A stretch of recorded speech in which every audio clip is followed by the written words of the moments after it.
Okay, guys, so which one of you had Lindsey Vonn out of all people stirring up the GOAT debate on their bingo cards? Because guess what happened yesterday on Twitter? Giant group of Federer fans there, giant group of Novak fans here. Pew, pew, pew, pew. Just like, total bombings. Come on, guys. And the funniest thing was the Nadal fans. Nadal fans stuck as a perpetual number 2, stuck between a rock and a hard place. Cannot go that way because Nadal, yes, he's cool, he's impactful, he's swaggy, yes, Federer, all that. But Nadal will be always Federer's little brother. If you go that way, Novak has the stats, Novak has the numbers, you cannot really lean towards that way that much, so you're pretty much stuck as a perpetual number 2, just a typical Nadal thing. Now, what ended up happening is that Roger Federer and Lindsey Vonn went to skiing. Lindsey posted a picture with Roger on Instagram, and in the caption, I think she pretty much called him the GOAT. Now, what ended up happening, by the way, I don't really remember the exact wordage because I wasn't really following in the beginning, but I guess what ended up happening is a group of tennis fans went into the comment section because, obviously, what do tennis fans do? They debate about the big three, and of course, the typical arguments, the typical toxicity, attacking each other, what is GOAT and all that, Federer, Novak, all that. And then Lindsey ended up deleting her either post or comment or whatever, or caption. But I didn't like this part. So I'm perfectly fine with you as a Federer fan having Federer as your personal GOAT. I am fine with that. If I would be a Federer fan, I would still have him as my personal GOAT. And I would say to you, look, I understand that Novak has all the stats and he has surpassed Roger Federer on the GOAT list. But when it comes to my personal GOAT list, I don't care if he has 500 weeks, 30 Grand Slams, I don't care. Roger Federer is going to be my number 1 because I love the way he played. He's cool, he's hot, he's beautiful, he's elegant, he has Rolexes and all that. Federer is my GOAT. Actually, I'm going to have like a 2003 Roger Federer haircut right now. Anyways, what was I about to say? Yeah, I didn't like the part in which Lindsey Vonn started arguing about what is the GOAT? What does GOAT really mean? And she started arguing with tennis fans, I guess Novak fans, about like what is GOAT? Is it about stats? Is it about records? Is it about impact on the game? Is it about character or play or whatever? And is it all above? And I find that so hypocritical because I'm not sure how much does she follow tennis, so I'm not going to attack her or anything.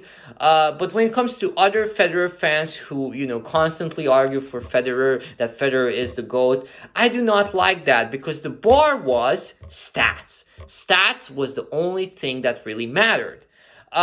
Back in 2015-16, when Novak was winning everything and beating Federer pretty much every time when they played, especially in important finals, if I would come to you as a Novak fan and say, look, I think that Novak has a really good shot at becoming the GOAT, and I think he's going to reach some heights that Roger Federer never did, you would immediately shut me down and say, look, kid, Federer has 17 slams, he has 17 slams and 200-something, almost 300 weeks at number 1 at that point. Novak has like 10, 11 slams, 150-ish weeks at number 1.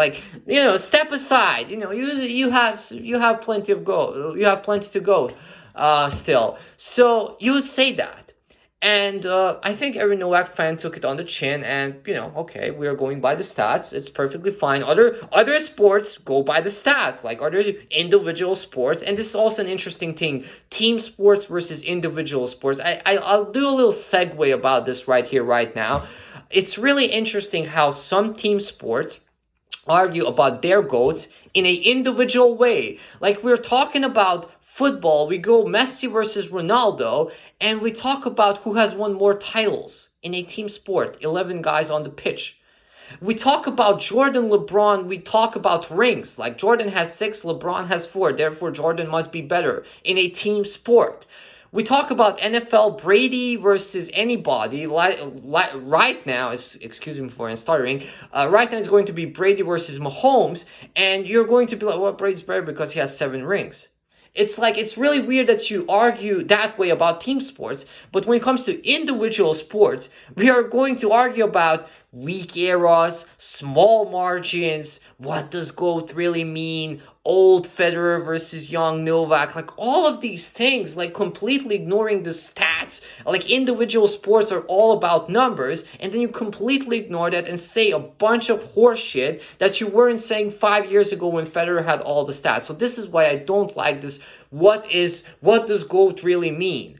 Like, you just kind of go down that weird hypocritical rabbit hole about you not wanting to let go that Roger Federer is your GOAT. Just say, look, I'm a Federer fan. I think Federer is the GOAT. Novak can have the stats. It's cool. If you consider Novak your GOAT, it's cool. I'm delusional. It's fine. I love Federer. If you say that, I'm like, okay, I'm perfectly fine with that. So, I just don't like that because, as I mentioned, if I would argue with you, in 2015, 2016, you would say stats. If I would argue with you, even in 2019, you would say stats. Even after the Wimbledon final, you would say stats. Even right now, if I would actually run a poll on this, who's the better grass player, Novak or Roger? And 62% of you said Roger Federer.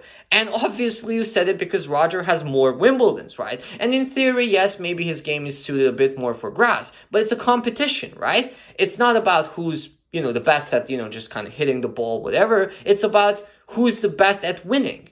And you are going to say Roger Federer right now is better on grass than Novak Djokovic because he has 8 Grand Slams on grass and Novak has 7. So what happens if Novak wins another and then another?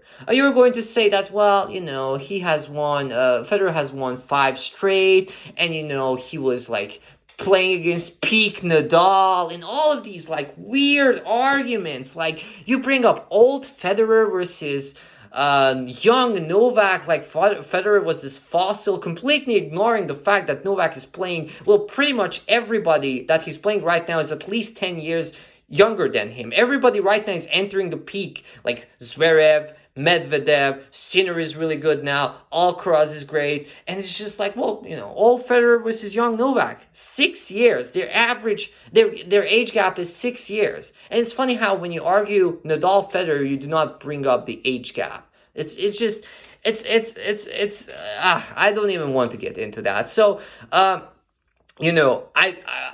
honestly, I really like Lindsey Vonn. I loved watching her ski. She was my favorite female skier of all time. I guess that's how you say it. And I have nothing against her. And I'm not sure, like, how much does she follow tennis or whatever. Is Federer her friend or something like that? So obviously, I have nothing bad to say about her. But this is pretty much towards Roger Federer delusional fans that, look, man, you argued for stats for 10 years and now you're arguing about what is GOAT. So just come on, man.